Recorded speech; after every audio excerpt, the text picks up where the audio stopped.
Hello viewers, welcome to BotPenguin. Today we will discuss about how you can change your name and your phone number on the BotPenguin platform. So once you sign up on the BotPenguin platform, you will land on this page. On the left hand side, you'll find different options. If you want to change your name and your phone number, you have to click on the more option right here. Then you have to click on the My Account option that you can see right here. In the My Account section, you'll find two different subsections, account and the password.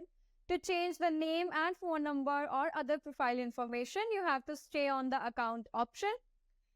Here also, you'll find three different options. If you click on the profile information, you can manage your personal information from here.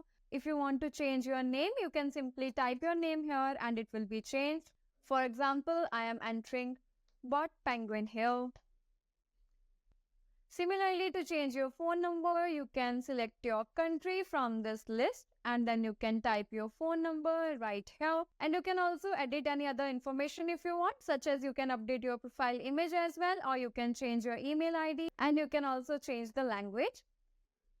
Once you edit these changes, you have to click on the submit button to save all these changes. Similarly, if you want to change your business contact information, you have to click on the primary contact information option here. Here you can change your business name and your business phone number. Similarly, you can also change your business title and your business email address. And after entering all of these, you have to click on the submit option here. So this was how you can change your name and your phone number on the BotPenguin platform. If you need any help, you can refer to our help documentation. The link of the same will be provided in the description box below. Thank you.